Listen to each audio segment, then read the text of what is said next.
Kak Dina. Iya, Kak. Di sini aja ya. Di sini rindang dan pemandangannya bagus. Betul Kak Wito. Nah, Kak Wito, taruh aja di sini barangnya. Oke, Kak Dina. Nah, gitu. Wah, Kak Dina bawa roti sama buah-buahan banyak. Aku pasti kenyang. Iya dong. Tapi Kak Wito, makannya nanti ya setelah selesai ibadah. Oke, Kak Dina. Nah, sekarang kita mau mulaikan ibadah sekolah minggu online kita. Aku udah nggak sabar, Kak Dina. Nah, kita sapa dulu yuk adik-adik yang ada di rumah. Halo adik-adik. Hai Apa semuanya. kabar? Kita harap nih Kak Wito, adik-adik yang ada di rumah dalam keadaan baik-baik ya semuanya. Sehat-sehat ya, Kak Dina? Iya, betul sekali. Nah, Kak Wito, sebelum kita mulai ibadah sekolah minggu kita mau berdoa dulu ya. Oke, Kak Ayo Dina. adik-adik, lipat tangannya, tutup mata, kita berdoa. Ayo teman-teman, mari kita berdoa. Tuhan, sertai kita atas sekolah minggu, berkati kita dan guru kami. Dalam nama Tuhan Yesus Kristus, kami sudah berdoa. Haleluya. Amin. Kak Wito, terima kasih ya. Tadi sudah bawain barangnya ini untuk aku. Untung ada kamu loh. Sama-sama, Kak Dina. Kita sebagai anak-anak Tuhan harus saling tolong-menolong. Begitu juga adik-adik yang ada di rumah. Kalau mama, papa, kakak minta tolong, harus kita menolongnya. Karena kalau kita saling menolong, kerjasama itu semakin cepat, Kak Dina. Betul sekali Kak Wito. Benar sekali adik-adik yang ada di rumah. Kalau kita melakukan apa saja, ya kita mau bekerja sama dan saling menolong. Oke, Kak Dina. Yuk kita nyanyikan lagu yang berkata, Satria Kerajaan Allah. Yuk adik-adik di rumah, kita bangkit berdiri. Kita nyanyikan lagu ini bersama-sama. dengan pergerakannya adik-adik bersama-sama. Satria Kerajaan Allah. Satria Kerajaan Allah. Satria Kerajaan Surga. kita jagoan hebat. Satria Kerajaan Allah. Satria Kerajaan Surga, kita jagoan hebat. Memuji, Menari, melompat buat Tuhan. Haleluya. Satria Kerajaan Allah. Satria Kerajaan Surga, kita jagoan hebat. Satria Kerajaan Allah. Satria Kerajaan Surga. kita jagoan hebat. Memuji, menari, melompat buat Tuhan. Memuji.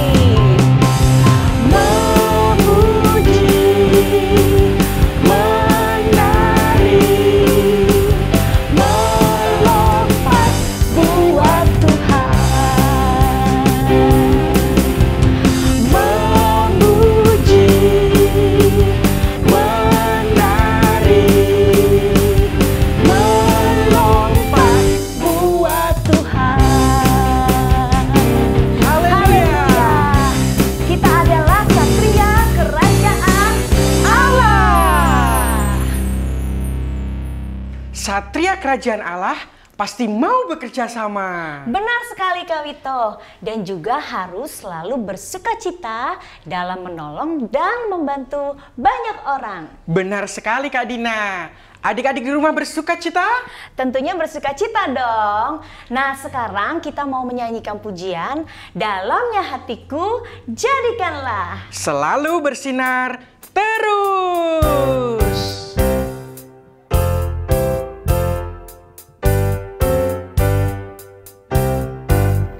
Dalamnya hatiku jadikanlah selalu bersinar terus. Ya Yesus, berikanlah padaku sukacita, oh sukacita. Dalamnya hatiku jadikanlah selalu bersinar terus. Ya Yesus, berikanlah padaku sukacita, oh sukacita. Haleluya, haleluya, haleluya, mari nyanyilah. Haleluya, haleluya, haleluya, amin, amin. Haleluya. Kita nyanyikan lagu ini bersama-sama.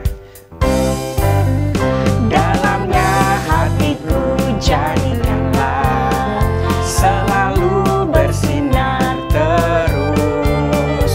Ya Yesus, berikanlah padaku sukacita, oh sukacita. Dalamnya hatiku jadikanlah selalu bersinar terus.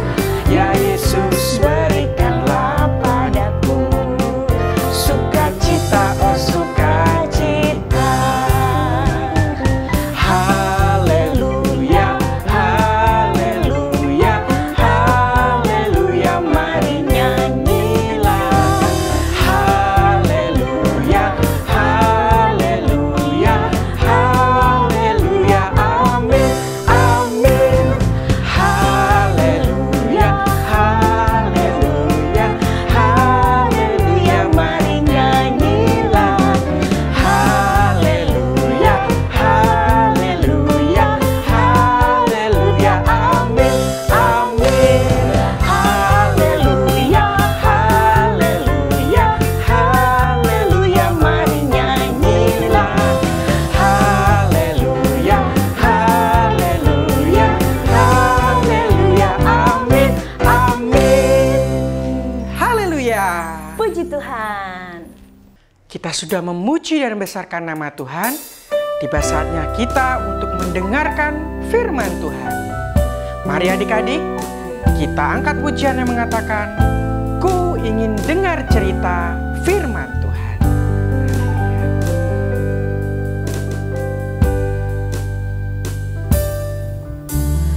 Ku ingin dengar cerita tentang kemuliaan Tuhan. Biarlah cerita ini tertanam dalam hatiku selamanya.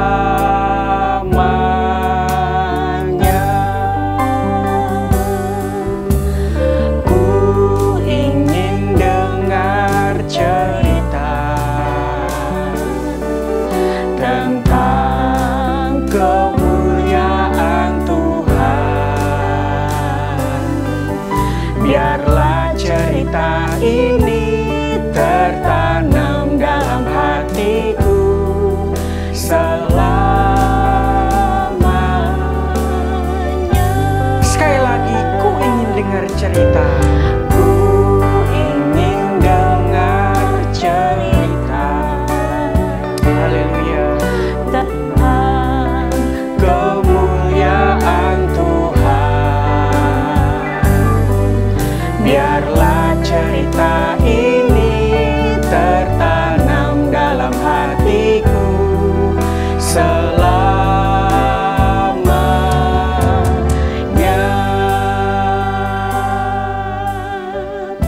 adik-adik semua yang di rumah, lipat tangannya, tutup matanya. Kita mau berdoa untuk firman Tuhan yang akan kita dengar hari ini. Haleluya, puji nama Tuhan. Teman-teman, mari kita berdoa. Tuhan Yesus, terima kasih kalau kami sudah memuji dan membesarkan nama-Mu. Tuhan, sekarang kami akan mendengarkan firman-Mu. Tuhan, tolonglah sucikan hati dan pikiran kami agar firman-Mu dapat tertanam di dalam hati kami. Kami sambut firman-Mu ya Tuhan, di dalam nama Tuhan Yesus. Amin. Selamat hari Minggu adik-adik. Nah, puji Tuhan, kita sudah memuji, memuliakan nama Tuhan. Dan saat ini yuk kita siapin Alkitabnya untuk kita dengar firman Tuhan. Yuk, kakak ajak buka dalam Yehezkiel pasal yang ketiga. Yehezkiel pasal yang ketiga ayat 16 sampai 21. Sangat panjang ya, tapi kakak akan baca ayat yang ke-17. Yehezkiel pasal yang ketiga ayat yang ke-17. Demikian firman Tuhan. Hai anak manusia, aku telah menetapkan engkau menjadi penjaga kaum Israel. Bila mana engkau mendengarkan sesuatu firman daripadaku, peringatkanlah mereka atas namaku. Puji Tuhan. Saat ini kita akan belajar kebenaran firman Tuhan tentang Yehezkiel dipanggil menjadi penjaga Israel. Nah, kita tahu bahwa Yehezkiel dipanggil Tuhan untuk menjadi penjaga Israel. Ia bertugas untuk memberikan peringatan. Peringatan apa? Untuk bangsa Israel yang melakukan pelanggaran dosa, supaya mereka itu bisa bertobat. Kita lihat Yehezkiel hidup di tengah-tengah bangsa yang pertama nih adik-adik. Bangsa Israel yang menyembah berhala. Apalagi bangsa Israel yang selalu melawan dan tidak takut terhadap Tuhan. Lalu yang ketiga, bangsa Israel yang hidup menuruti hawa nafsu mereka, atau mereka hidup dalam kedagingan mereka. Nah, kita lihat dalam ayat 18 sampai ayat yang ke-21, itu adalah akibat jika kita tidak meresponi peringatan Tuhan. Dijelaskan dalam ayat 18 sampai 21 bahwa itu ada akibat-akibatnya jika bangsa Israel tidak meresponi apa yang menjadi peringatan dari Tuhan kepada mereka. Tuhan tidak menuntut hasil dari mereka. Apakah orang yang ditegur mau bertobat atau tidak. Tetapi Tuhan mau Yehezkiel setia dan taat untuk menyampaikan pesan dari Allah. Kita tahu bahwa Yehezkiel disuruh Tuhan, diutus Tuhan untuk menjadi penjaga bagi Israel. Yehezkiel diutus Tuhan untuk memperingatkan bangsa Israel untuk tidak melakukan dosa lagi. Nah, kita lihat bahwa apakah Yehezkiel tetap melakukan perintah dari Tuhan atau enggak? Tuhan mau lihat juga Yehezkiel ini taat enggak ya sama perintah Tuhan untuk dia menyampaikan pesan, menyampaikan peringatan kepada bangsa Israel. Jikalau Yehezkiel enggak taat tuh gimana ya? Kalau Yehezkiel ini tidak taat untuk dia tidak melakukan kebenaran firman Tuhan, maka ia yang menanggung hukuman dari Allah akibat dosa dari bangsa Israel. Tuhan memberikan tugas juga nih adik-adik buat kita semua. Untuk apa? Untuk memeringati juga orang-orang, teman-teman, keluarga kita, siapapun yang kita jumpai, mereka yang melakukan kesalahan. Lah, kan masih kecil Kak, bagaimana bisa ngomong sama mereka yang melakukan kesalahan? Aduh, tugas yang berat banget ya.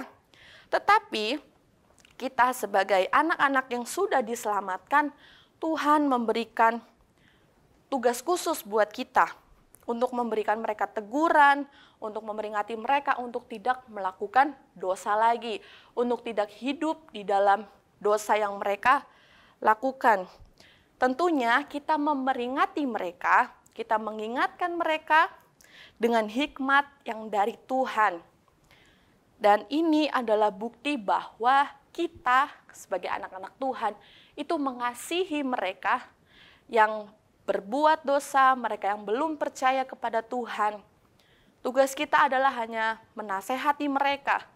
Entah mereka mau bertobat atau mereka tetap dalam kesalahan mereka atau mereka tetap hidup dalam dosa mereka, itu adalah pilihan mereka sendiri. Yang penting tugas kita nih sebagai anak-anak Tuhan, sebagai anak-anak terang yang sudah Tuhan utus kita harus melakukan kebenaran. Kita harus menyampaikan pesan yang dari Tuhan untuk mereka, orang-orang yang berdosa, untuk tetap hidup dalam kebenaran. Susah ya Kak, mau bagaimana? Susah, tetapi jika kita rindu, pastinya Roh Kudus yang akan memampukan kita untuk kita melakukan tugas yang Tuhan beri dalam kehidupan kita semua. Agar orang yang berdosa itu, agar teman-teman kita yang melakukan kesalahan, itu mereka nggak berbuat dosa lagi adik-adik. Jangan cuman kita ya yang kita mau diselamatkan, untuk kita tidak hidup dalam dosa lagi. Tetapi kita harus mengasihi mereka, untuk mereka tidak berbuat dosa lagi. Puji Tuhan, kita punya tanggung jawab untuk memberitakan Injil. Kabar keselamatan bagi siapapun yang kita jumpai, entah itu yang sudah percaya sama Tuhan, ataupun belum, tetapi ketika mereka hidup dalam dosa, mereka hidup dalam ketidakbenaran, nah itulah menjadi tugas dan tanggung jawab kita untuk apa? Untuk memberitakan kebenaran firman Tuhan. Kita mengingatkan mereka bahwa mereka harus hidup dalam kebenaran. Puji Tuhan, kita tidak boleh nih adik-adik punya rasa bodoh amat, kan mereka yang dosa, kan mereka yang salah, kan aku aman-aman aja. Nggak melakukan dosa, nggak melakukan kesalahan. Toh yang penting aku hidup benar. Kita nggak boleh kayak gitu adik-adik. Kita harus ada keberanian. Kita harus memiliki kasih untuk menegur mereka. Kita bukan hanya kita menegur, oh kamu salah, oh kamu ini. Tidak hanya fokus kepada kesalahan mereka. Tetapi kita harus benar-benar bisa mengasihi mereka dengan cara kita menegur mereka, kita melakukan kebenaran yang Tuhan sudah berikan kepada kita untuk kita sampaikan kepada mereka yang belum mengenal Tuhan, mereka yang belum percaya sama Tuhan. Nah, adik-adik, buka yuk dalam Kisah Para Rasul. Kisah Para Rasul yang pertama, ayat yang ke-8. Pastinya sudah pada hafal dong. Kisah Para Rasul pertama ayat yang ke-8. Dikatakan, tetapi kamu akan menerima kuasa kalau Roh Kudus turun ke atas kamu, dan kamu akan menjadi saksiku di Yerusalem dan di seluruh Yudea dan Samaria dan sampai ke ujung bumi. Kita lihat dalam Kisah Para Rasul ini, dikatakan bahwa kita anak-anak Tuhan akan menerima kuasa kalau Roh Kudus turun ke atas kita. Nah, tandanya kita melakukan kebenaran, kita memberitakan kebenaran, itu pastinya adanya tuntunan dari Roh Kudus. Bukan hanya kita mau mempermalukan mereka karena kesalahan mereka, bukan karena kita fokus pada kesalahan teman-teman kita, pada siapapun yang berbuat dosa, berbuat salah. Tentunya dengan kuasa Roh Kudus yang ada dalam diri kita, yang tinggal dalam kita, itulah yang akan memampukan kita, yang akan memimpin kita untuk kita menyampaikan pesan kepada mereka, untuk mereka berbalik kepada Tuhan, untuk mereka tetap melakukan kebenaran.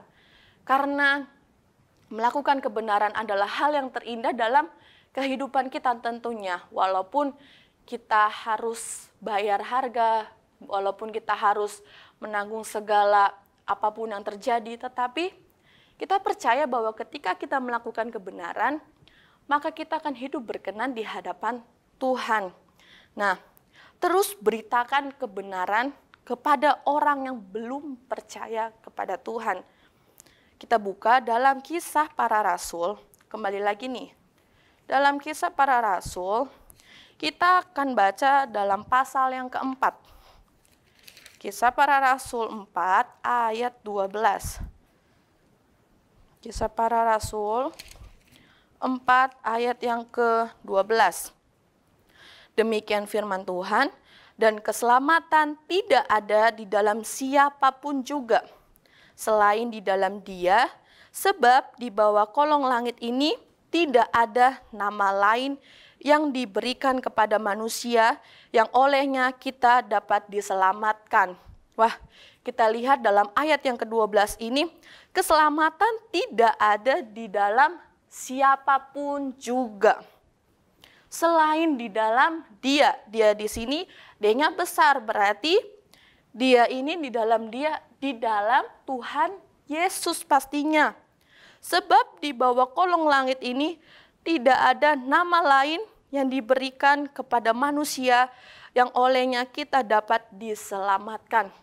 Kita tahu bahwa keselamatan yang ada itu hanya ada di dalam Tuhan Yesus. Keselamatan yang kita peroleh itu hanya ada di dalam Yesus. Tugas kita sebagai anak-anak Tuhan harus memberitakan Injil kebenaran firman Tuhan kepada teman-teman kita, kepada siapapun yang kita jumpai ketika kita tahu nih mereka berbuat salah, mereka berbuat dosa. Kita juga rindulah pastinya untuk mereka diselamatkan, untuk mereka juga merasakan keselamatan yang Tuhan beri. Bukan saja diri kita yang kita pikirkan, tetapi kita harus memikirkan teman-teman kita, memikirkan orang-orang yang belum mengenal Tuhan, orang-orang yang tidak hidup di dalam kebenaran. Jadi siapa yang percaya dan menerima Tuhan Yesus akan diselamatkan. Dalam Roma pasal yang ke-10, kita buka Roma pasal yang ke-10, ayat yang ke-9 dan 10. Roma 10 ayat 9 dan 10. Demikian firman Tuhan. Sebab jika kamu mengaku dengan mulutmu bahwa Yesus adalah Tuhan dan percaya dalam hatimu bahwa Allah telah membangkitkan Dia dari antara orang mati, maka kamu akan diselamatkan. Ayat yang ke-10, karena dengan hati orang percaya dan dibenarkan, dan dengan mulut orang mengaku dan diselamatkan. Kita lihat ayat yang ke-10, karena dengan hati orang percaya dan dibenarkan. Lalu dengan mulut orang mengaku dan diselamatkan. Tahu bahwa keselamatan hanya ada di dalam Tuhan Yesus Kristus. Memang kita tidak bisa membuat orang lain atau orang-orang yang melakukan kesalahan untuk mereka bertobat karena diri kita memberitakan kebenaran firman Tuhan. Itu adalah bagian dari Tuhan melalui kuasa Roh Kudus-Nya. Yang penting kita sudah melakukan tugas kita untuk kita menjadi saksinya Tuhan, untuk kita membawa mereka untuk tidak berbuat dosa lagi. Sudah cukup untuk kita melakukan dosa, sekarang waktunya untuk kita membawa mereka, bahkan diri kita sendiri, untuk kita bangkit, untuk kita tidak melakukan dosa lagi. Kita melihat hal-hal yang kecil, mungkin ada teman kita mencuri, walaupun uang 500 ya, punya mamahnya, buat beli es atau buat jajan. Tapi nggak apa-apa, kita ngomong dengan kasih, kita tegur dengan kasih. Nggak boleh mencuri, itu kan punya mama, itu kan punya papa. Sekecil apapun, yuk kita sama-sama belajar untuk kita memperingati mereka, untuk kita memperingatkan bahwa itu tidak boleh dilakukan, bahwa kita harus hidup di dalam kebenaran firman Tuhan.